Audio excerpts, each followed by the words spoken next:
ഓണമെത്തും മുമ്പേ പൂക്കളമൊരുക്കാൻ നിലമ്പൂർ നഗരസഭയിലും പൂക്കൾ തയ്യാറായി. താമരക്കുളം ഡിവിഷനിൽ 1 ഏക്കറോളം വരുന്ന പൂപ്പാടത്തെ വിളവെടുപ്പ് ഉദ്ഘാടനം നടത്തി.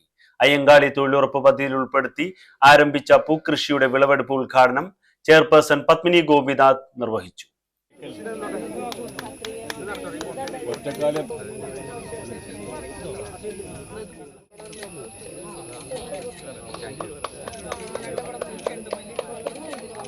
എല്ലാ ഓണക്കാലത്തും സാധാരണ നമ്മൾ തമിഴ്നാടിനെ ആശ്രയിച്ച് പൂക്കൾ ഇറക്കുന്നത് നമ്മുടെ നഗരത്തിൽ തന്നെ വിളയിക്കാനാകുമോ എന്നായിരുന്നു ആ പരീക്ഷണം. ആ പരീക്ഷണത്തിൽ വിജയിച്ചു എന്ന് ഞങ്ങൾക്ക് ബോധ്യമായി.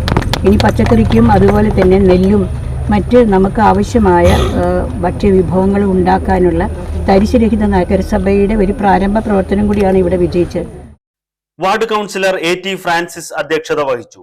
നഗരസഭ vice chairman Shoukath Ali Kumancheri, standing committee അധ്യക്ഷരായ മുസ്തഫ കളത്തുംപടിക്കൽ, സുരേഷ് പാത്തിപ്പാറ, മുന്താസ് ബാബു, സ്മിത മോൾ, മേരീസ് ഷിബു, കൗൺസിലർമാർ, കൃഷി ഓഫീസർ T വിശാഖ, നഗരസഭാ ഉദ്യോഗസ്ഥർ, തൊഴിലുറപ്പ് പദ്ധതി engineer Reshma, Shaniba, CDS chairperson Sali Biju, member secretary Vinod, block coordinator Nisha, Kudumbashree Kathir JLG അംഗങ്ങളായ KP നിഷ, നിഷിത, പ്രദേശവാസികൾ തുടങ്ങിയവർ സംബന്ധിച്ചു.